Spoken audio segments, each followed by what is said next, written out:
안녕하십니까. 이제 32회 공인중개사 기출문제 해설을 강의를 시작해 보겠습니다. 시험 보시느라 정말 고생이 많으셨고요. 과연 어떤 문제들이 어떻게 나왔는지, 우리가 강조했던, 공부했던 내용들이 실제 시험에 나왔었는지를 한번 확인해 볼까요? 1번부터 볼게요. 토지 관련 용어의 설명으로 틀린 것을 골라보랍니다. 그래서 당연히 1번 같은 경우에 택지지역 내에서 소분류 상호간에 바뀌어지고 있는 중의 토지는 이행지였죠. 그 다음 2번, 필지는 법률상의 등록단위였어요. 토지 등록단위. 그 다음 3번, 획지는 가격순위 비슷한 일단의 토지였죠. 그 다음 4번, 건부지 중 건폐율, 용적률 등의 제한으로 남겨둘 수밖에 없는 땅, 비워둘 수밖에 없는 땅은 얘는 공지였죠. 그래서 지금 4번이 틀렸네요. 4번이 정답입니다. 그 다음 5번, 맹지는 직접 연결되지 않은 땅, 도로에. 정말 이 문제는 반드시 맞춰주셔야 되는 문제였죠. 그 다음 2번, 다중주택의 요건이 아닌 것. 얘가 올해 개정이 됐기 때문에 나온 거라고 볼 수 있겠어요. 330제곱미터였는데 660제곱미터로 바뀌었다는 얘기를 했죠. 그래서 중요한 포인트는 1번에 한개동의 주택으로 쓰이는 바닥면적 합계 660제곱미터 이하, 3계층 이하, 얘는 단독주택에 해당이 됐었습니다. 2번, 독립된 주거의 형태를 갖추지 않는 게 중요한 포인트였어요. 이게 일반적인 다가구 주택과의 차이점이었죠. 그래서 각 실별로 욕실을 설치할 수 있으나 취사시설은 설치하지 못하는 거였어요. 그런데 이제 4번에 적정한 주거환경 조성, 최소 면적, 창문의 설치 및 크기의 기준에 적합해야 될 거예요. 그 다음 5번, 학생 또는 직장인들이 장기 주거 목적으로 사용한다고 그랬죠. 그래서 5번과 3번을 헷갈려 보라고 문제를 낸 거예요.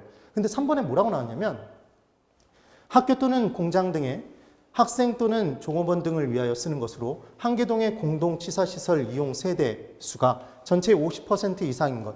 얘는 학교나 공장 등의 별도로 지어진 기숙사죠, 기숙사. 그래서 지금 3번은 기숙사에 대한 설명이니까 3번이 틀린 답이 되겠네요. 그 다음 3번. 토지의 자연적 특성에 관한 설명으로 옳은 것을 모두 고른 것, 이렇게 문제가 나왔습니다. 그럼 기억에 부증성으로 인해 부동산과 동산이 구분된대요. 그럼 얘는 부동산과 동산의 구분이 되는 건 부동성이었죠. 부증성이 아니었어요. 그 다음, 그러니까 기억이 들어가 있는 두 개를 지우셨어야 되고, 니은, 부동성으로 인해 임장활동과 지역분석 필요로 한다. 부동성 때문에 움직이지 못하니까 그 장소에 임해서 활동하죠. 지역자 들어가 있는 건 다 부동성 때문이었어요. 그러니까 니은은 오네요. 그럼 니은이 빠져 있는 걸 또 지워주시면 되는 거죠. 5번이 지워지네요. 그럼 이제 디귿, 인접성으로 인해 부동산의 수요와 공급이 불균형하여 균형 가격이 형성이 어렵다. 같은 지역 내부에서의 수급 불균형은 증가되지 못하는 성격 부증성이었고, 지역 간 수급 불균형은 움직이지 못하는 부동성이었어요. 인접성의 개념은 이 내용과 관련된 내용이 아니었죠. 인접성 때문에 경제적 대체관계가 성립됐던 거예요. 그럼 디귿이 아닌 순간 답은 4번이 답이 되겠죠. 그럼 리을을 볼게요. 개별성으로 인해 다 다르니까 똑같은 토지여도 하나의 물건에 하나의 가격이 존재하지 않는다고 그랬어요. 그래서 일물일가의 법칙이 적용이 배제. 물건 간 완전한 대체관계가 성립이 될 수가 없다. 그래서 개별성은 비대체성이라고도 표현했었죠. 그래서 리을은 맞는 문장이 됩니다. 답은 그래서 4번이 되겠네요. 꼭 맞춰주셨어야 될 문제입니다. 그 다음 4번. 아파트 매매 가격이 10% 상승할 때 매매 수요량이 5% 감소했답니다. 오피스텔 매매 수요량이 8% 증가했대요. 그러면 지금 아파트 가격 변화했을 때 아파트 수요량, 얘는 그냥 탄력성이죠. 수요의 탄력성, 아파트 수요의 탄력성. 아파트 매매 가격이 변함에 따라 오피스텔 매매 수요량이 변한 건 얘는 교차 탄력성이었어요. 제가 뭘 강조했었냐면 주거용 부동산 아파트가 있고 오피스텔이 있으면 얘는 무조건 대체관계라고 그랬죠. 보완관계가 될 수 없다고 그랬습니다. 기억이 나셔야 돼요. 그리고 이제 문제를 순서대로 풀어볼게요. 그럼 10% 변화했을 때 주어진 변화, 5% 변화했으니까 얘는 0.5죠. 그럼 주어진 변화보다 반응된 변화가 작으니까 아파트 수요의 가격 탄력성은 비탄력적이죠, 지금. 그래서 탄력적인 거 두 개를 지웠습니다. 그리고 오피스텔 매매 수요의 교차 탄력성을 구해보래요. 그럼 주어진 가격 변화 10%에 8% 증가니까 얘는 0.8배 변한 거죠. 0.8. 그래서 0.8로 나와 있지 않은 애를 또 지워요. 지웠습니다. 그럼 지금 0.8로 나와 있지 않은 걸 지워버리면 이제 답은 3번이 되겠죠. 3번. 이렇게 바로 답이 나오네요. 그리고 둘의 관계는 대체제죠. 그래서 만약에 이 부분에서 다 몰랐어도 기본적으로 아파트와 오피스텔은 대체 관계니까 보완 관계인 걸 지어놓고 문제를 풀어주셔야 된다는 말씀을 드렸었습니다. 정말로 강조하고 여러 번 풀어드렸던 문제예요. 그 다음 5번. 수요와 공급이 동시에 변할 때 균형 가격과 균형 양에 대한 설명으로 옳은 것을 골라보랍니다. 1번. 수요와 공급이 동시에 증가하는 경우, 우리 왼수로 했던 거 기억나시면 돼요. 수요 증가폭이 공급의 증가폭보다 크답니다. 그럼 수요가 더 많이 증가했죠? 초과 수요. 가격은 상승. 증가 거래량은 증가. 근데 감소했다고 그래서 이 부분이 틀렸네요. 그 다음 2번. 수요와 공급이 감소하는 경우 수요의 감소폭이 공급의 감소폭보다 작대요. 그럼 수요의 감소가 공급 감소보다 작으면 초과 수요잖아요. 가격은 상승이죠. 그럼 수요 감소, 공급 감소, 거래량은 감소죠. 증가라고 해서 X네요. 그 다음 3번. 수요와 공급이 감소하는 경우에 수요의 감소폭과 공급의 감소폭이 같대요. 그럼 얘죠. 수요 감소, 공급 감소 똑같잖아요. 그럼 초과가 없으니까 가격은 불변인 거고 감소니까 거래량은 감소죠. 증가라고 해서 X네요. 정말 쉽죠. 그 다음 4번. 수요는 증가하고 공급이 감소하는 경우 수요 증가, 공급 감소예요. 명백한 초과 수요죠. 그럼 가격은 상승합니다. 그때 수요의 증가폭이 공급의 감소폭보다 작대요. 그럼 거래량 감소가 더 큰 거잖아요. 그러니까 거래량은 전체적으로 감소하는 거죠. 그 다음 5번. 수요는 감소하고 공급이 증가하는 경우에 수요 감소, 공급 증가하니까 초과 공급입니다. 가격은 하락해요. 그때 수요의 감소폭이 공급 증가폭보다 작대요. 그럼 공급의 증가폭, 거래량 증가가 거래량 감소보다 많으니까 거래량은 전체적으로 증가하겠죠. 그래서 맞는 답은 지금 5번이 답이 되는 겁니다. 충분히 연습을 시켜드렸고 어마어마하게 강조를 했던 문제였던 거죠. 그 다음 6번. A 주택시장과 B 주택시장의 함수 조건이 다음과 같다. 검집이론에 의한 두 시장의 모형 형태. 무슨 형태인지를 물어봤어요. 수탄수, 탄피만 기억하시면 되죠. 이 문제는 정말 착하게 A 주택시장의 수요함수, 공급함수를 줬는데 이 QD, QS 앞의 개수가 다 1이에요. 그럼 P 앞의 개수를 그냥 읽어주시면 그게 탄력성이라고 그랬죠. 탄피. 그래서 얘는 얼마인가요? 1이죠. 수요의 탄력성 1. 얘는 4죠. 4. 지금 얘는 플러스가 잘못 나왔네요. 그래서 4면 뭐가 더 크니까? 공급의 탄력성이 더 크니까. 수탄수인데 공급이 더 탄력적이면 얘는 발산형이죠. 그럼 발산형 두 개 중에서 찾는 거예요. 그 다음 B주택시장. 얘는 탄력성이 2고 탄피, P 앞의 개수가 탄력성입니다. 그럼 얘는 2분의 1이죠. 뭐가 더 커요? 2가 더 크네요. 수탄수, 수렴형입니다. 그래서 답은 4번이 답이 되겠죠. 거미집 이론에서 출제됐던 문제 중에서 가장 쉽게 나온 유형 중에 하나라고 보시면 돼요. 지금 아예 고칠 필요가 하나도 없는 문제니까요. 그 다음 7번. 수요와 공급의 가격 탄력성에 관한 설명으로 옳은 것을 골라보랍니다. 1번. 수요의 가격 탄력성은 수요량의 변화율에 대한 가격의 변화율의 비율을 측정한 것이다가 아니라 뭐가 변함에 따라? 가격이 변함에 따라 수요량이 변하는 정도를 따지는 거였죠. 분모 분자가 바뀌었죠. 그래서 1번 X. 2번. 수요의 가격 탄력성이 완전 비탄력적이면 주어진 가격 변화에 대해서 량의 변화가 하나도 없다는 거죠. 수요량이 무한대로 변하는 게 아니라 수요량의 변화율이 빵이다라는 것이다. 무한대로 변하는 건 뭐였죠? 완전 탄력적인 거였죠. 그 다음 3번. 수요의 가격 탄력성이 비탄력적이면 주어진 변화보다 적게 변했다는 거잖아요. 그러니까 수요량의 변화율이, 반응된 변화율이 주어진 변화율보다 작은 거죠. 비탄력적이면. 그러니까 수요량의 변화율이 더 작아야 되는데 더 크다 그래서 X. 그 다음 4번.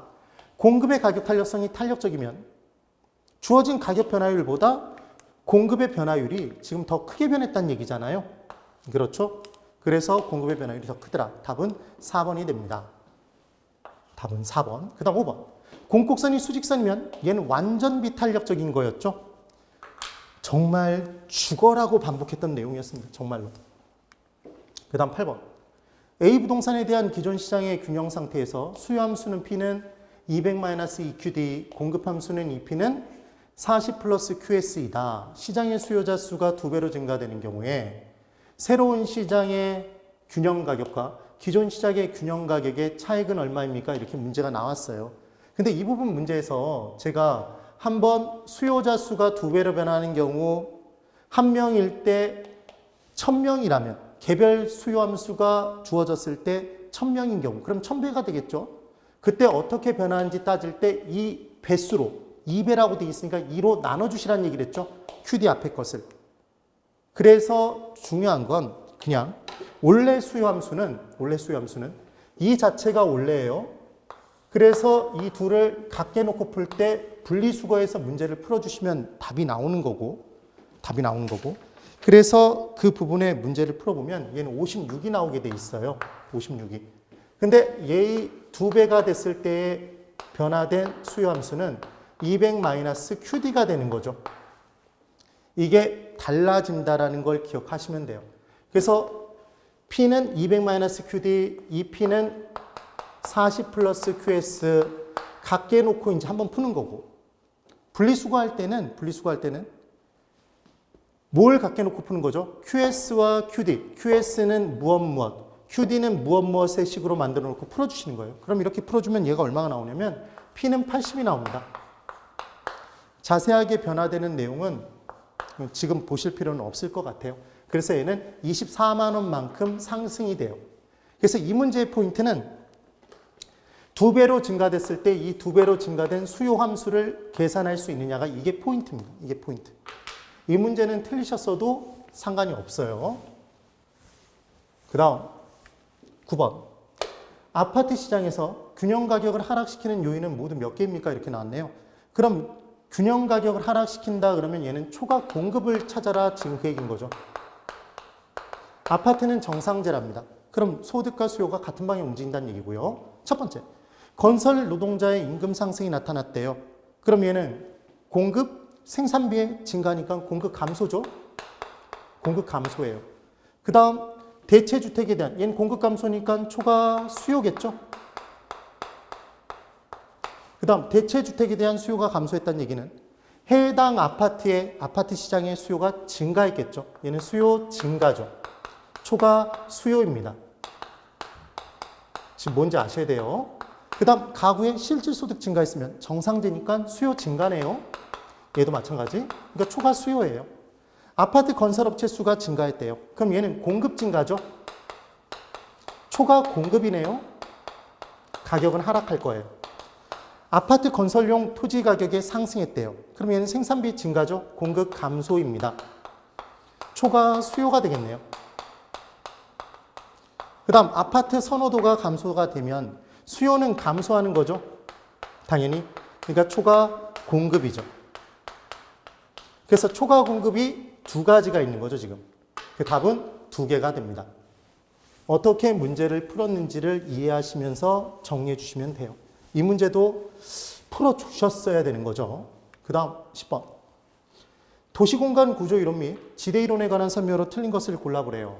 1번. 버제스의 동심원 이론 중전 저 고통스러워요. 기억나실 거예요. 그러니까 중과 저 사이에는 전이 있는 거죠. 전이지대 또는 점이지대가 존재합니다. 그 다음 2번.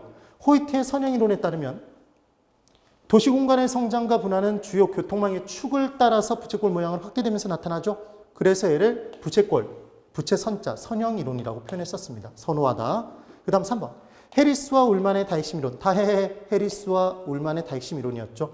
얘 교통축을 적용하여 계산한 이론이 호이트의 선형이론이다 이렇게 나왔는데 우리 기초이론반에서 제가 설명을 드릴 때 버제스의 동심원 이론이 먼저 나오고 그 다음에 걔가 너무 지나치게 일반화되어 있어서 단순하니까 두 번째로 나온 게 142개 도시 선형이론이었죠. 호이트. 그리고 그 2개를 합쳐서 만든 게 다핵심이론. 그래서 다핵심이론은 하나의 이론이 아니라 2개를 합쳐서 만들었다고 그랬어요. 그 다음에 나온 게 다 차서 하나를 이뤘다 다차원 이론이었어요. 그러니까 지금 순서가 바뀌어 있는 거죠. 지금 개념이. 그러니까 호이트의 이론과 선형이론과 버제스의 동심원 이론을 접목시켜서 만든 게 해리스와 울만의 다핵심 이론입니다. 그래서 3번이 틀렸어요. 4번. 헤이그의 마찰 비용 이론 해마 기억나실 거예요. 마찰 비용은 교통비와 지대로 구성됐던 거 맞죠? 반비례 관계고요. 알론소의 입찰 지대 곡선이 있었어요, 여러분. 그때 도심에서 외곽으로 감에 따라 토지 이용자에게 너 얼마 지불할 거야 이렇게 입찰 경쟁을 붙이는 거죠. 그래서 가장 높은 지대를 지불할 수 있는 각 산업의 지대 곡선을 연결한 선이더라. 이 내용이었죠. 그래서 답은 3번이 됩니다. 그 다음 11번.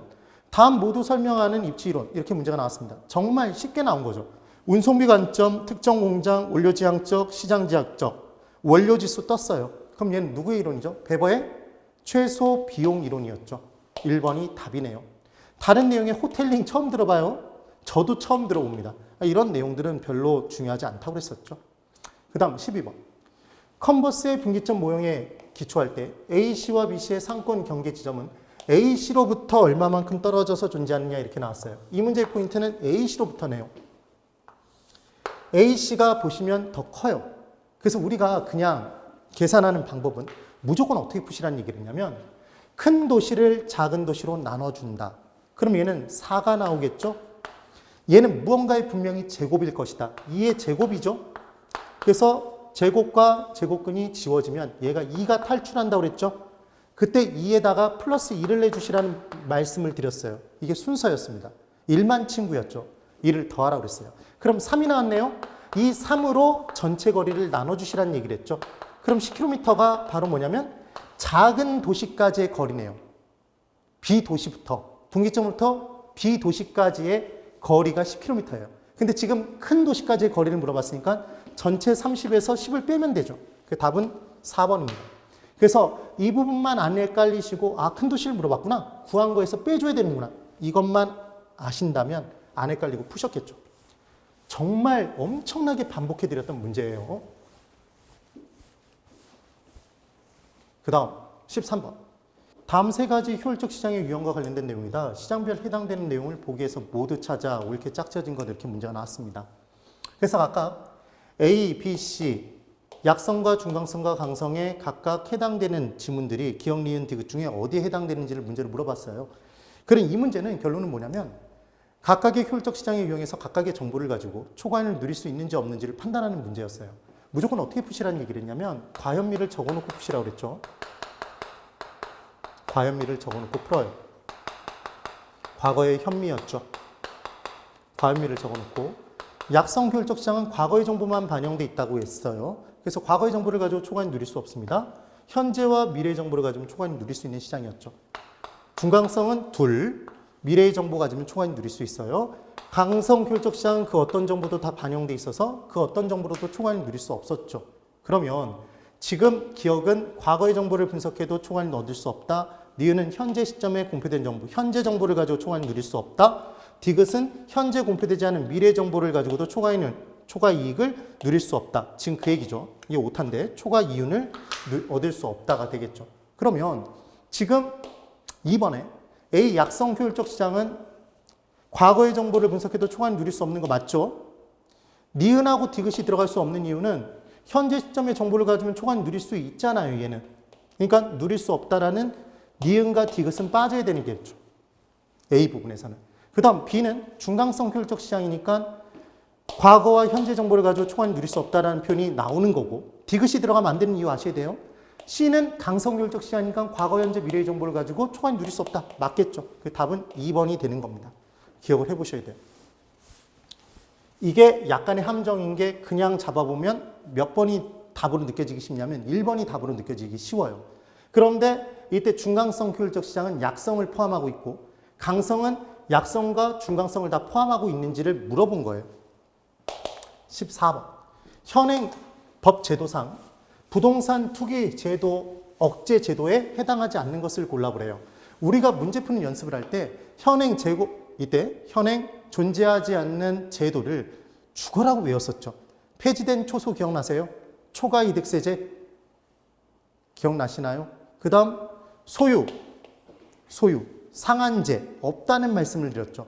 택지 소유 상한제 그런 내용들이 없었던 게 기억이 나셔야 돼요. 그래서 봤더니 초과이득세제는 없다고 그랬잖아요. 그래서 3번이 맞는 답이 되네요.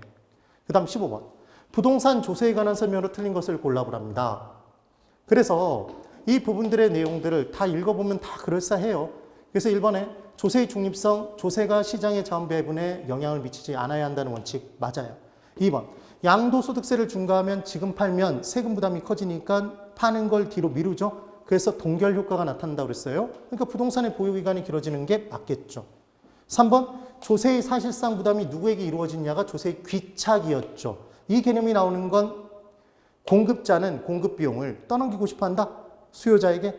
그래서 양도인 그리고 임대인은 양수인 임차인에게 조세 부담을 떠넘기고 싶어 하잖아요. 기억나시면 돼요. 4번. 양도소득세는 양도로 인해 발생하는 소득에 대해서 부과되는 것으로 타인, 양수인에게 전가될 수도 있죠. 그때 수요와 공급의 상대적 탄력성의 크기에 따라 달라진다는 얘기했었고 5번. 결정타가 있네요. 재산세와 종합부동산세는 모두 보유세는 맞아요.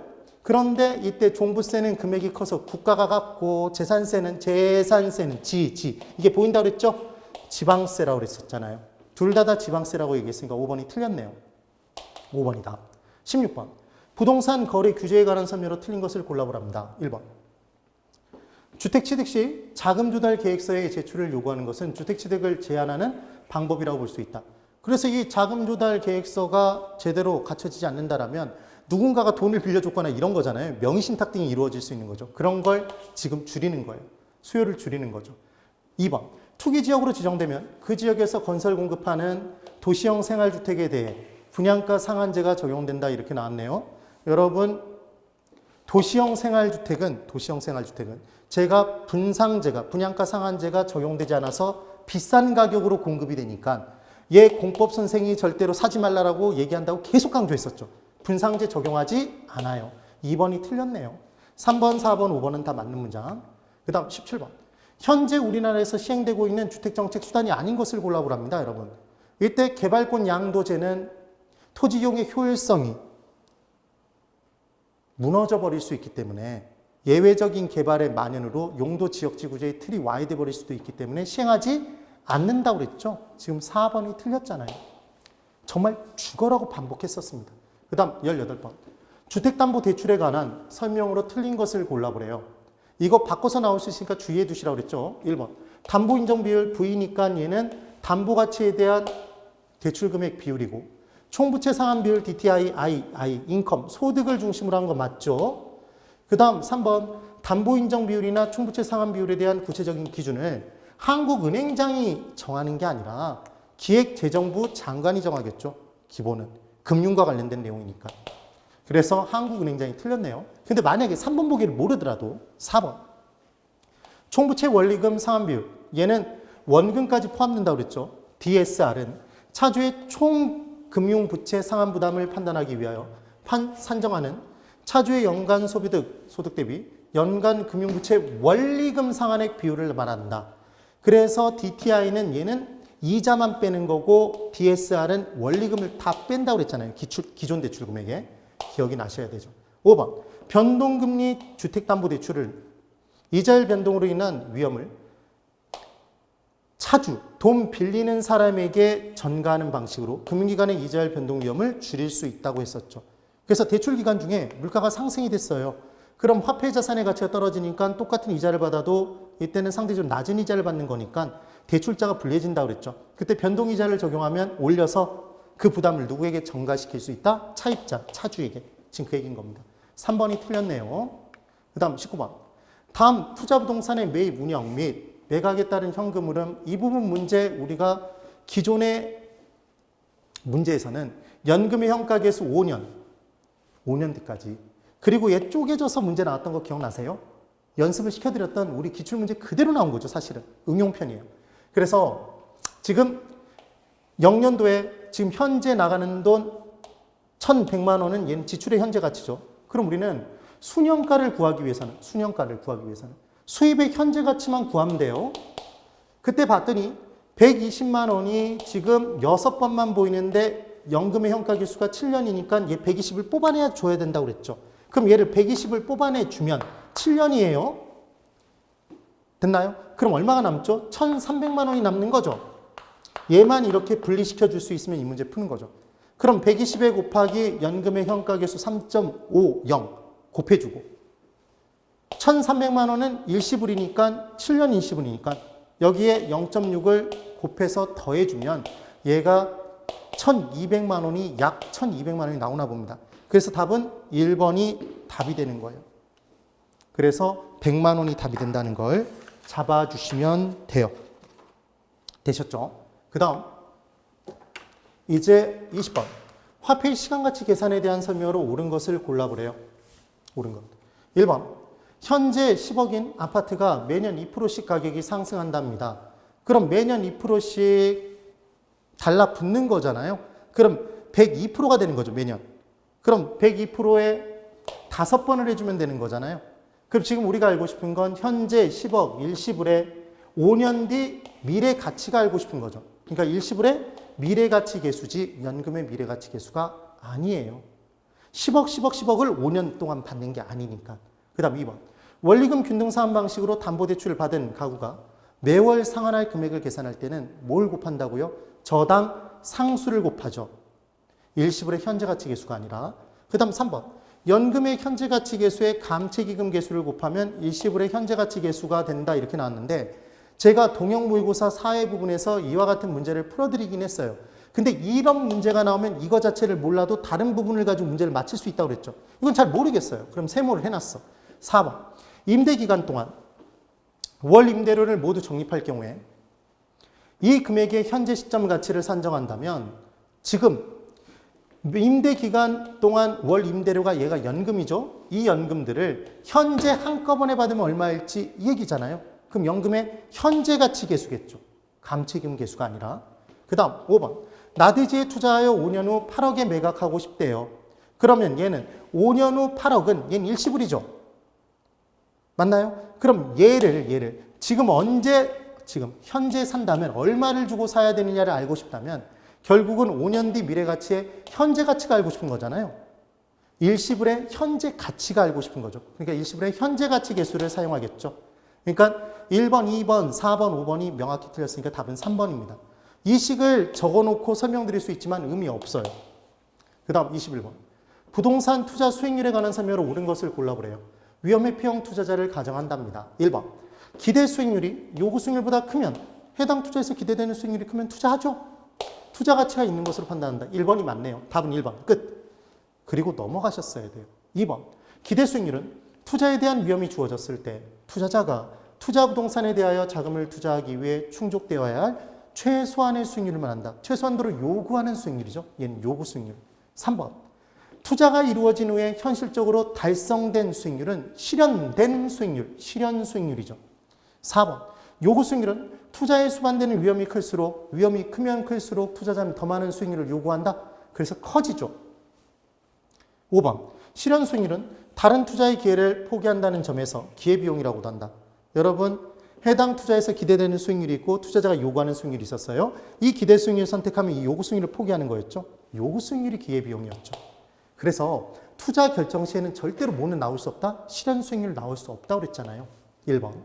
22번. 포트폴리오 이론에 관한 설명으로 옳은 것을 골라보랍니다. 1번. 포트폴리오 분산 투자를 통해 체계적 위험은 못 줄인다고 그랬죠, 여러분? B는 우산 쓰면 피할 수 있다. 체계적 위험뿐만 아니라 비체계적 위험도 감소시킬 수 있다. 그래서 1번 X. 2번. 효율적 프론티어, 효율적 전선은 평균 분산 지배원리에 의해 동일한 기대 수익률을 얻을 수 있는 상황에서 위험을 최소화시킬 수 있는 포트폴리오의 조합이다. 근데 얘는 지금 명확히 맞는 답은 4번이 보이는데 우리 최적 포트폴리오 무효접 했던 거 기억나세요?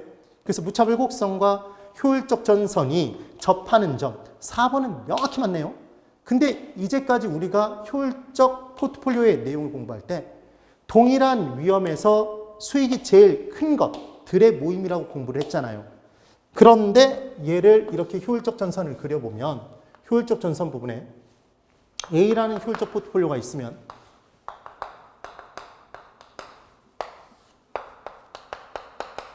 세로축은 수익이었고 가로축이 위험이었죠. 그럼 A는 수익이 동일한 포트폴리오들 중에서는 동일한 기대 수익률을 갖는 포트폴리오들 중에서는 위험이 제일 작아서 위험이 더 큰 오른쪽에 있는 애들을 지배한다고 그랬잖아요. 맞죠? 그래서 이런 개념으로도 볼 수 있기 때문에 이 내용이 지금 이 부분의 내용은 2번도 답이 될 수 있다고 봅니다. 저는 얘가 이 신청거리가 충분히 된다고 봐요. 그래서 명확히 답은 4번이지만 2번도 가능성이 있다라고 말씀을 드려봅니다. 그 다음 3번. 분산 투자 효과는 포트폴리오를 구성하는 투자 자산 비중을 늘릴수록 분산이 되면 될수록 체계적 위험이 감소되는 게 아니라 비체계적 위험이죠. 그 다음 5번.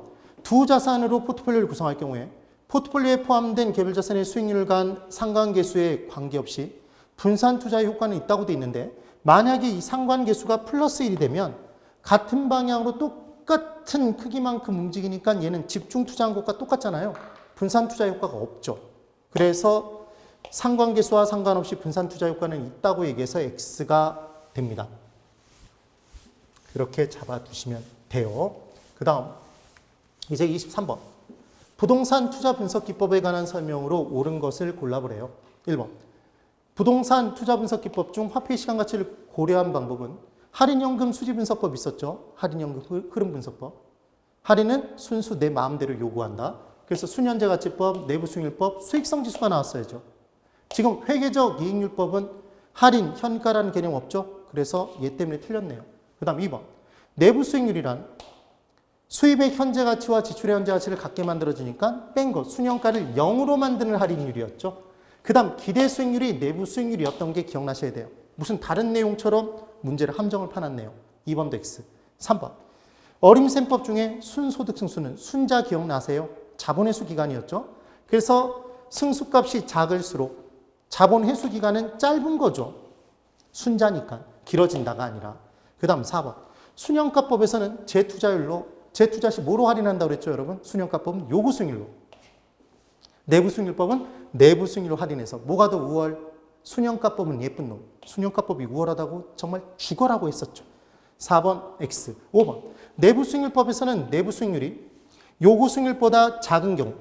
그럼 투자한 내부에 존재하는 수익률이 투자자가 최소한대로 요구하는 수익률보다 작아요. 그럼 투자를 해요, 안 해요? 선택하지 않죠. 그러니까 답은 5번이네요. 이것도 우리가 풀어봤던 투자로 문제들에 비하면 하난이도의 문제라고 보실 수 있어요. 그 다음 24번. 다음 표와 같은 투자 사업이 있다. 모두 사업기간이 1년이며 사업 초기 1월 1일에 현금 지출만 하고 사업 말기에는 현금 유입만 발생한다고 한다. 할인율이 연 5%라고 할 때 다음 중 옳은 것을 이제 골라보랍니다. 그러면 이 문제도 우리가 계속해서 연습했었던 거잖아요. 기출문제에서는 A, B, C, D 네 가지가 있었는데 지금 세 가지 개념만 줬죠. 근데 수치가 조금 더 복잡하게 주어져 있긴 해요. 그럼 얘들을 수입의 미래가치, 1년 뒤 미래가치를 현재 가치로 할인시켜 주셔야 되죠.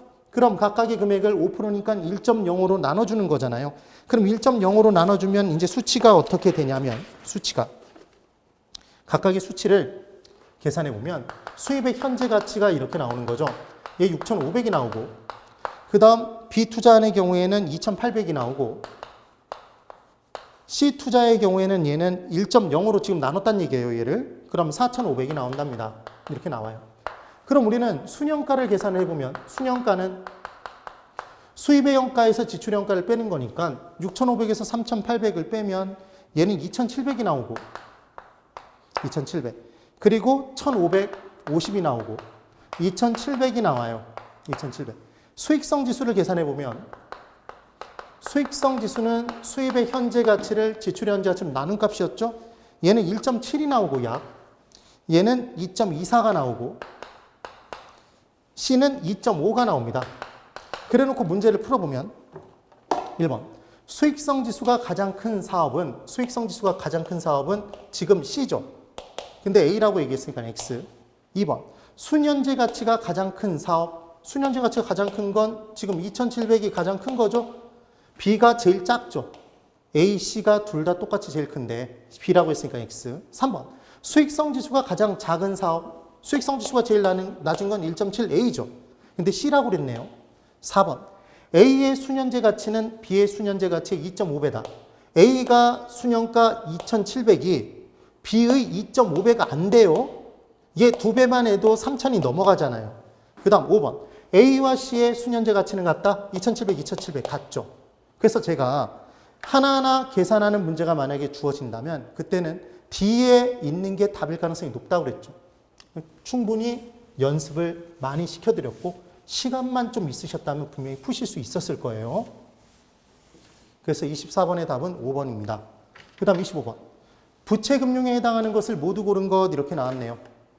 그래서 이 부분의 문제는 우리가 어떻게 풀었냐면 지주편 리신조 기억나세요? 그래서 지금 보시는 우리가 외웠던 내용에 의하면 조인트 벤처 얘는 리신조의 조였죠. 얘는 지분금융이었어요. 지분금융.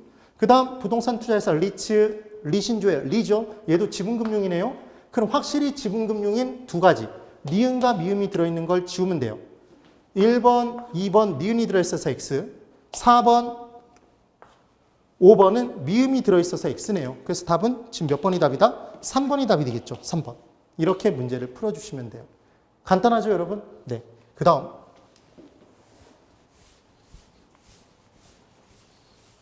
(26번) 각 지역과 산업별 고용자 수가 다음과 같을 때 A 지역과 B 지역에서 입지 개수에 따른 기반 산업의 개수는 얼마입니까? 이렇게 줬어요. 여러분, 기반 산업은 해당 지역에서 생산해서 다른 지역으로 수출해서 해당 지역 내부로 자금을 유입시키는 활동이었잖아요. 그럼 결국 수출형 산업을 찾으라는 거예요. 그러니까 입지 개수가 1이 넘는 산업을 찾으라는 거죠. 그럼 지역 고용률이 높은 걸 찾으면 돼요. 그럼 이 문제를 풀 때 방법은 뭐냐면 각각의 내용에서 찾는 거예요. 지금 전 지역의 고용자 수의 비율을 따져보면 얘가 얼마가 나오냐면 X산업은 전체 고용자 수 중에 80을 190으로 나눠주시면 얘는 0.421이 돼요. 0.421. 그 다음 Y산업의 경우에는 0.315가 되고 지산업은 0.263이 나와요. 이렇게 나옵니다. 그럼 각각 이 전국 고용률과 비교했을 때 이 지역 내에서의 지역 고용률이 얘들을 넘어가면 걔가 입지 개수가 1이 넘어가는 수출형 산업인 거예요. 기반 산업. 1보다 작으면 수입형 산업인 거고 그렇게 문제를 풀어주는 겁니다. 그러면 이제 B지역의 내용은 지역 고용률 따지기 전에 입지 개수의 숫자가 얼마인지 우리는 볼 필요가 없다고 그랬어요. 지역 고용률이 얼마인지만 따져주면 돼요. 그러면 B지역에서 X산업은 전체 100명 중에 50명이잖아요. 그럼 얘는 0.5죠. 이해가 되셔야 돼요. Y산업은 B지역에서 100명 중에 30명이니까 0.3이죠. Z산업은 100명 중에 20명이니까 0.2예요. 그럼 볼까요? 둘을 비교해보면 지역과 전국을 비교해보면 얘는 지역이 크죠. 수출형이겠죠. X산업은 B지역에서. 얘는 전국이 더 크죠. 얘도 전국이 더 크죠. 그러니까 B지역에서는 한 개네요. A산업 하나. 그럼 똑같은 개념으로 풀어보면 얘는 전체 A지역에서는 90명 중에 30명이죠. 그럼 얘는 0.33이에요. 3분의 1이니까. 얘도 0.33이죠. 얘도 0.33이죠. 그럼 비교해볼까요? 뭐랑 비교한다고요? 전국 고용률과. 그럼 얘는 작죠, 지금. X산업은. 그런데 Y산업의 경우엔 0.332, 0.315 전국보다 더 크네요. Z산업 0.332, 0.263보다 크죠? 이거 입지개수의 수치를 구할 필요가 없다는 얘기예요. 제가 이렇게 푸는 방법이라고 여러 번 설명을 해드렸잖아요. 그러니까 얘는 두 개죠. Y와 Z 두 개. 그 답은 A지역에 두 개, B지역에 하나. 그래서 답은 5번이 답이 되는 겁니다. 5번. 왜 5번이 답인지 이해를 해주셔야 돼요. 그래서 입지개수 문제도 제가 동형 모의고사에서 계속 반복을 시켜드렸던 문제죠. 충분히 나올 수 있다고. 그 다음 27번. A는 주택 구입을 위한 연초에 구입을 위해 6억을 대출을 받았답니다. 대출 금액은 6억이에요. A가 받은 대출 조건이 다음과 같을 때 기업 대출 금리와 3회차 상환할 니은의 원리금은 얼마입니까? 이렇게 문제를 줬어요. 그럼 이 문제를 풀 때 요령 뭐냐면 지금 상환 방식이 뭔지를 보셔야 돼요. 원금 균등 상환 방식입니다. 그럼 원금 균등 상환 방식에서 제일 먼저 구할 건 원금 균등액이었죠. 그럼 6억을 30으로 나눠주면 얘는 2천만 원이네요. 그래서 2천만 원이 원금 균등 상환액이에요. 그런데 1회차의 원리금 상환액이 지금 4,400만 원이랍니다. 그럼 1회차의 원금 플러스 이자가 이게 4,400이잖아요, 지금. 맞죠? 근데 이 중에 얼마가? 2천만 원은 원금이래요. 2천만 원은. 그럼 이자는 얼마죠? 2,200만 원이죠, 지금. 지금 2,400만 원. 그럼 지금 이자액. 이 2,400을 대출 원금과 비교해 보면 이자율이 나오겠죠, 원금에 대한. 그래서 얘를 6억으로 나눠주시면 대출 원금 6억에 대해서 이자율이 곱해져서 2,400이니까 첫 회차는 상환된 금액이 없으니까. 그럼 얘는 4%가 나오겠죠. 그래서 이자율은 4%입니다. 3, 4, 5를 지어놓고 이 둘 중에 이제 하나가 답이겠죠. 그럼 3회차에 상환해야 될 원리금 계산을 해봐라 그러면 제가 이걸 어떻게 푸시라고 그랬죠? 2천만 원 계산한 다음에 이자율을 바로 곱해주시라고 그랬어요. 그럼 0.044%를 곱해주면 얘는 80만 원인 거죠. 한 회차에 80만 원씩 주는 겁니다. 그럼 3회차의 이자는 두 번 상환된 잔금에 대한 이자잖아요. 그러니까 2회차 부분을 빼면 전체 몇 회차에서 30에서 2회차를 빼면 28회차가 남았겠죠. 여기다가 80을 곱해주시면 된다고 말씀을 드렸어요. 얘가 그럼 금액이 얼마가 나오냐면 2,240이 나와요. 이게 3회차의 이자액인 거죠. 잔금에 대한 이자. 여기다 원금 상환액 얼마를 더하면 똑같이 2,000을 더하면 4,240이 나오겠네요. 그래서 27번의 답은 1번이 답이 되는 겁니다. 이 형태의 기출문제도 우리가 여러 번 풀어봤던 문제였죠. 사실은 시간만 주어졌다면 분명히 푸셨을 거예요. 정말 많이 반복을 했던 문제 중에 하나입니다. 그 다음 28번. 매자님 금융에 해당하는 것을 모두 고른 것. 메신저 기억나세요? 그래서 신주 인수권부 사채, 전환사채. 이 둘은 무조건 포함됐었죠. 그러니까 지금 니은과 리을이 둘 다 들어있는, 리은과 리을이 둘 다 들어있는 건 지금 5번 아니면 2번이잖아요. 그런데 보통주는 얘는 그냥 일반적인 주식이에요. 지분금융의 대표 주자입니다. 그러니까 미음은 당연히 아니겠죠. 답은 2번일 거예요. 이렇게 문제를 풀어주시면 돼요. 얘도 거의 대부분 푸셨을 거라고 생각이 듭니다. 제가 메신저로 한번 기억해 보시라고 그랬죠. 설명도 드렸었고 매자님 금융도 나올 가능성이 있다라는 말씀을 드리고 혹시 모르니까 기억해 두자. 그 다음 29번. 모기지, 유동화에 관한 설명으로 틀린 것을 골라보랍니다. MPTS는 지분형이었어요. MPTS. 지분형 증권이었죠. 2번. MPTB는 혼합형이었죠, 여러분. 그래서 MPTB는 MBB 부분에 하나도 넘기지 않고 돈을 빌려오는 건데 돈을 더 빌려오기 위해 투자자에게 뭘 넘겼다? 원리금 수취권을 넘긴 거죠. 그래서 원조, 조기 상환 위험을 누가 감수하는 거다? 투자자가 부담하는 거죠. 그 다음 저당권은 그대로 누가 갖고 있기 때문에 발행자가 갖고 있기 때문에 저당권에서 발생하는 이자율 위험 등은 발행자가 감수하는 거였어요. 그러니까 지금 2번이 틀렸네요. 그 다음 3번. MBB는 채권형이었습니다. 신용 보강 등을 위해서 초과담보 필요하다고 그랬죠. 그래서 2억짜리 믿고 2억 빌려줄 짱구 없다. 1억 8천을 빌려주더라. 그럼 1억 8천 빌려주면서 2억 담보 잡으니까 초과담보. MPTB는 초과담보.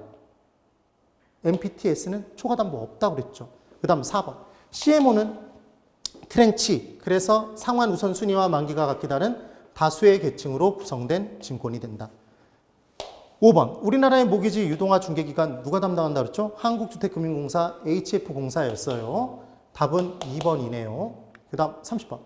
대출 상환 방식에 관한 설명으로 옳은 것을 골라보랍니다. 1번. 원리금 균등 상환 방식의 경우에 원금 플러스 이자를 합친 금액이 균등한데 이자는 잔금이 줄어들에 따라 기간이 경과되면서 점점 주니까 원금 상환분이 점차 커진다고 그랬죠. 그래서 1번 X. 2번. 원금 균등 상환 방식에서는 원금이 균등하죠. 근데 원리금은 이자가 줄에 따라 감소해서 채감식이었죠. 3번. 원금 균등 상환 방식의 경우에는 원리금 균등 상환 방식보다 얘는 빨리 갚아나가는 거라고 그랬죠. 그래서 상환 금액의 크기순, 상환 비율의 크기순만 크기가 바뀌어요. 그러면 원금 균등 상환 방식의 경우에는 원리금 균등 상환 방식보다 대출금의 가중평균 상환기간, 갚는 비율이 그러니까 상환기간은 짧아지겠죠. 이게 3번이 맞겠네요. 그럼 이제 4번. 점증, 체증 상환 방식의 경우에 초반에 조금 갚고 나중에 많이 갚습니다. 그럼 나중에 장래에 소득이 늘어날 것으로 예상되는 차입자, 젊은 직장인들에게 유리한 거죠. 줄어들 것이 아니라. 5번, 만기일 일시 상환 방식의 경우에는 기간 중에는 원금은 하나도 상환하지 않아요. 그럼 잔금액이 크게 유지가 되는 거잖아요. 그럼 똑같은 이자를 곱해도 전체 이자 금액이 제일 큰 게 만기 일시 상환 방식이겠네요. 그래서 원금 균등 상환 방식에 비해 얘는 계속 상환되는 금액이 많이 상환되니까 잔금액이 줄어서 잔금에 대한 이자는 작겠죠. 얘는 큰 거고. 그래서 만기일 상환 방식, 만기 일시 상환 방식의 경우가 이자 수입이 더 크겠네요. 틀린 문장이 됩니다. 자, 이제 31번입니다. 민간 투자 사업의 유형이 이렇게 짝져진 거 이렇게 나왔어요. 이것도 정말 많이 반복을 시켜드렸어요. 직고는 B, 그 다음 운영하고는 오퍼레이트, 그 다음 이전시키는 것, 귀속시키는 건 T 내면서 이전시킨다고 그랬죠. T, 트랜스퍼. 그 다음 임대하는 건 L, 리스였어요. 그 다음 소유한다 그러면 오운이라고 그랬죠. 오운. 이렇게 얘기를 했었는데 안 보던 형태가 나오긴 했지만 순서대로 들어가 주시면 된다고 그랬어요. 그럼 첫 번째를 볼까요? 기업. 민간 사업자가 자금을 조달하여 시설을 건설하고 지었네요. B. 그 다음 일정 기간 소유 및 운영했어요. O. 그 다음 이전시켰죠. T예요. 그럼 BOT네요. BOT는 어디에 있죠? B죠. 그래서 B가 지금 3개잖아요. B가 아닌 1번과 2번을 지우고. 니은. 민간 사업자 자금 조달, 시설 건설 지었네요. 일정 기간 동안 타인에게 임대했죠. L이죠. 그 다음 시설의 소유권 이전시켰죠. T죠. BLT죠. 한 번도 본 적 없는데 BLT가 나왔네요. 자, 이제 D예요. 그러니까 D가 아닌 3번을 지워버리고. 그 다음 D은 민간 사업자 자금을 조달해서 건설했어요. B. 준공과 동시에 사업자가 당해 시설의 소유권을 넘겼대요. 소유권. 오운. 그 다음 운영권도 갔는데요. 오퍼레이트. BOO죠. 그래서 지금 답은 2번이 되겠죠. 지금. 2. 그래서 답은 4번이 답이 되는 겁니다. 왜 4번인지를 기억해 주셔야 돼요. 푸셨어야 돼요. 맞춰주셔야 될 문제입니다. 그 다음 32번. 부동산 마케팅에 대한 설명으로 틀린 것을 골라보랍니다. 부동산 마케팅은 지어놨을 때 그냥 팔리는 시장에서는 마케팅이 별로 필요치 않아요. 근데 수요자 중심의 시장일 때 수요자를 만족시켜주는 게 중요하다고 했죠.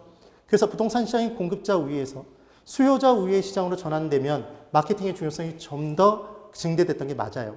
그 다음 2번에 STP 전략의 P가 뭐였는지 기억나세요? S는 세그멘테이션, 세분화, 수요자 집단은 세 분 오셨다고 얘기를 해야 된다. 그 다음 T, 타겟팅이었죠, 여러분. 표적 시장 선점 전략, 선정. 그 다음 P는 기존의 공급자와 나를 차별화된 위치로 선정시킨다. 포지셔닝이지 판매 촉진이 아니잖아요. 얘는 재판가유의 판이죠, 판.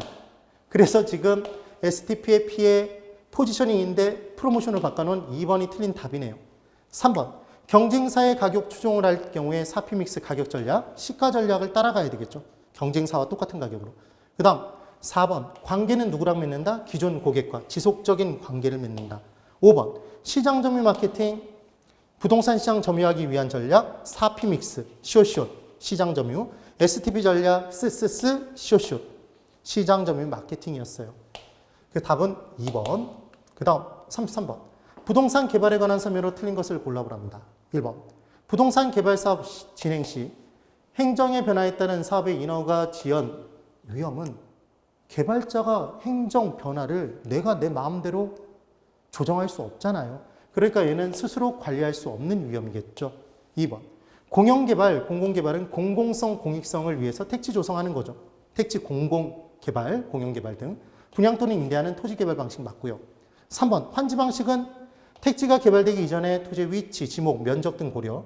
택지 개발 후 개발된 토지를 토지 소유자에게 재분배하는 방식 맞네요. 다시 되돌려준다 해서 환지 방식이었죠. 4번. 부동산 개발은 미래의 불확실한 수익을 근거로 개발을 진행하기 때문에 위험성이 당연히 수반되죠. 그 다음 5번. 흡수율 분석은 과거 1년간 개발될 부동산이 분양 또는 임대될 지역에 기존에 개발된 부동산이 얼마만큼의 비율로 분양 또는 임대됐는지, 즉 흡수됐는지를 따지는 분석이었잖아요. 근데 지금 내용을 보면 재무적 타당성 분석에서 사용했던 주요 변수들의 투입값을 낙관적, 비관적 상황으로 적용해서 각각의 수익성을 예측해 보는 건 얘는 수익성 예측이에요, 그냥. 지금 내용이 틀렸죠. 그러니까 5번이 틀린 답이 됩니다. 그 다음 34번. 마케팅 전략 문제가 또 나왔어요. 1번. 바이럴 마케팅은 SNS, 블로그 등 다양한 매체를 통해 해당 브랜드나 제품에 대해 입소문 내기 위해서 구전 효과, 마케팅 효과를 극대화시키는 것 맞습니다. 근데 이걸 한 번도 들어본 적이 없었을 거예요. 자, 이제 2번. 분양 성공을 위해 아파트 브랜드를 고급스러운 이미지로 고객의 인식에 각인시킨대요. 그럼 얘는 브랜드 자체를 고급스러운 이미지로 각인시키는 건 제품 전략인 거죠. 제품 전략. 되세요? 또는 차별화 전략이라고도 볼 수도 있겠죠. 그래서 얘는 STP 전략 중에서는 시장 세분화가 아니라 시장 내에서 차별화된 위치로 선정한다. 포지셔닝 전략이라고 보실 수 있는 거예요. 비슷한 가격대에서 좀 더 고급스러운 이미지의 아파트로 나를 차별화된 위치로 선정시킨 거죠. 세그멘테이션 아닙니다. 그 다음 3번. 아파트 분양 모델하우스 방문 고객 대상으로 추첨을 통해 자동차를 경품으로 제공한대요. 프로모션이죠. 유통 경로가 아니죠. 유통은 뭘 통해 이루어진다? 공인중개사. 그 다음 4번. 아파트의 차별화를 위해 커뮤니티, 시설, 헬스장, 골프 연습장 설치했대요. 얘는 제품이 좋아지는 거죠. 제품 전략이죠. 제품. 가격이 아니라. 프로덕트네요. 그 다음 5번. 고객 정밀 마케팅 전략에서 아이다에 올리는 고와 아이다에 올리는 주의 끌고 어텐션, 흥미를 유발시킨 다음에 사고자 욕망을 불러일으키는 거였죠. 디시전이 아니라 그 다음 사고자 하는 행동으로 옮기는 것. 얘 디자이어였습니다. 디자이어. 그래서 5번이 지금 5번도 틀렸네요. 그러니까 명백히 틀린 게 2, 3, 4, 5번이니까 1번이 맞겠죠. 35번. 다음 감정평가 과정상 지역 분석 및 개별 분석과 관련된 내용이다. 괄호에 들어갈 내용, 용어는 무엇입니까? 이렇게 나왔어요.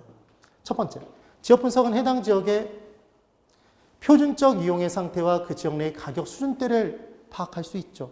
그래서 표준적 이용입니다. 1번, 2번 둘 중에 하나겠죠. 그 다음 니은은 볼 필요도 없겠죠.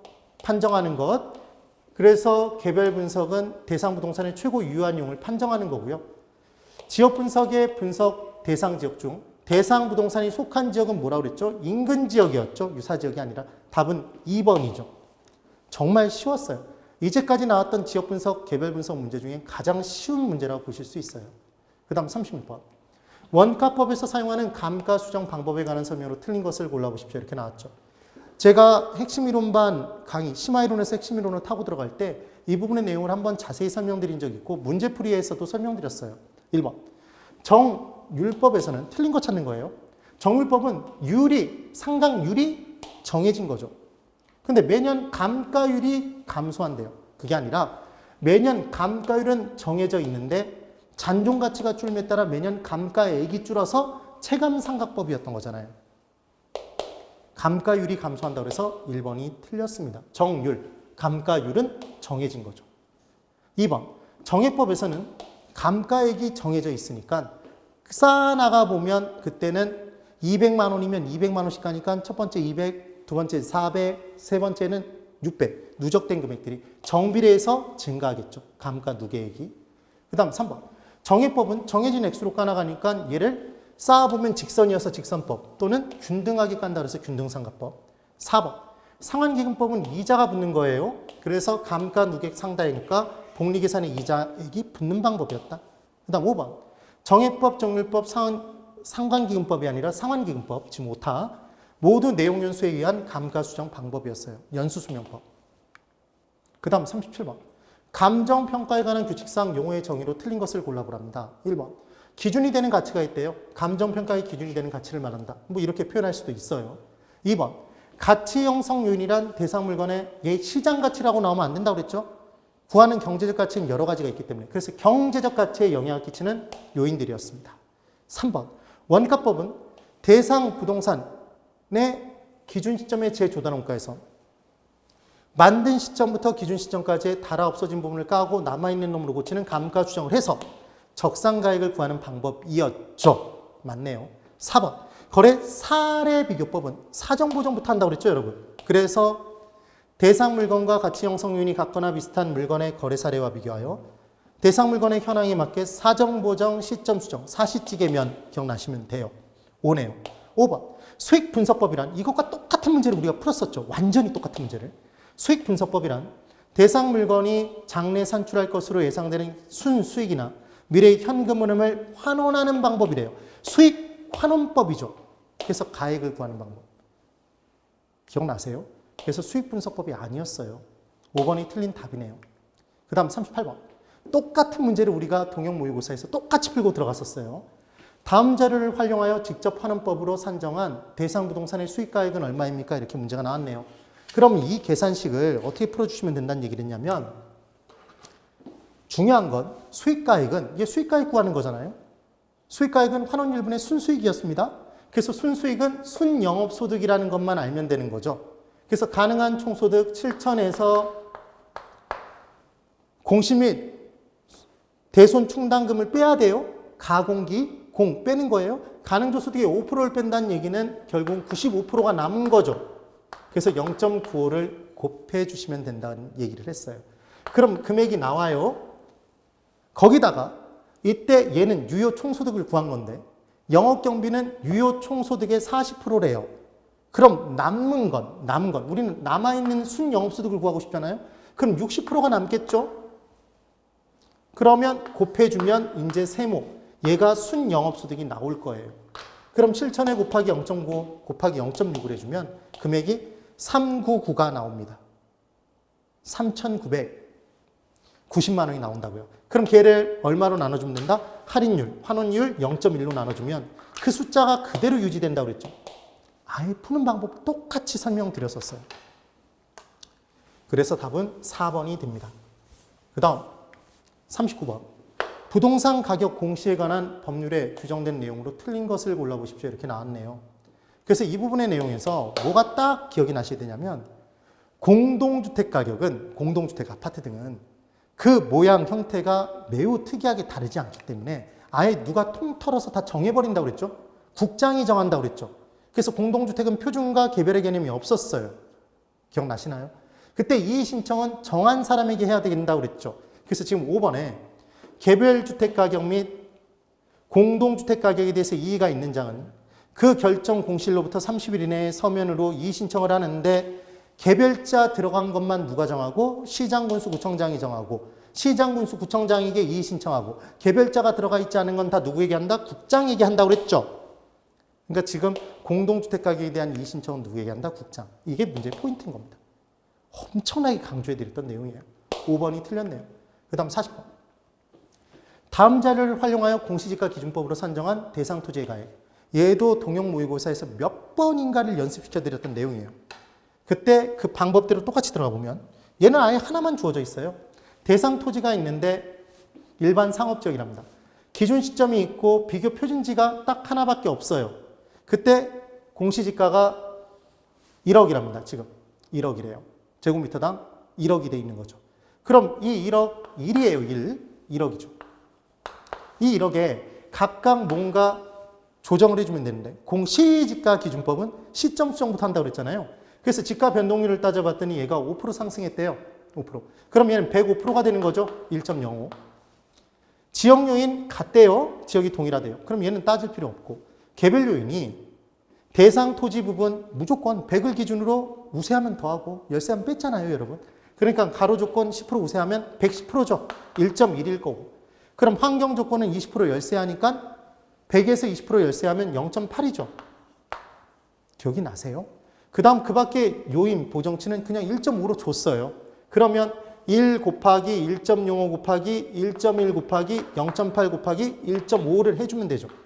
순서대로. 답이 몇 번이 되냐면 이렇게 곱해 주시면 네, 3번이 답이 됩니다. 3번. 1386이라는 수치가 나오게 돼 있어요. 이렇게 문제를 풀어주시는 거죠. 되셨나요? 이렇게 정리를 해주시면 됩니다. 그래서 실은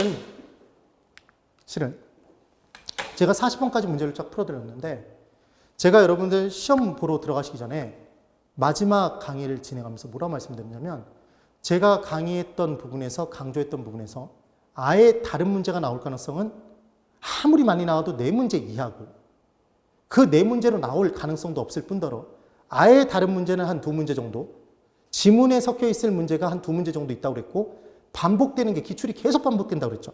그래서 제가 저를 믿고 열심히 따라오셨던 분들은 분명히 점수를 75점에서 80점까지 받으실 수 있다는 말씀을 드렸어요.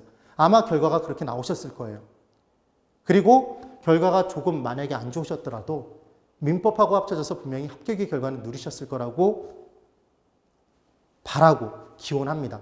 여러분 고생 정말 많으셨고 이제 좀 쉬시고 합격하신 분들은 합격의 기쁨 누리시고 만약에 합격의 기쁨을 누리지 못하신 분들은 마음 좀 추스리시고 다시 빠른 시기 안에 다시 돌아오시길 바라겠습니다. 여러분 한 해 동안 정말 고생 많으셨습니다. 오늘 여기까지 진행하겠습니다.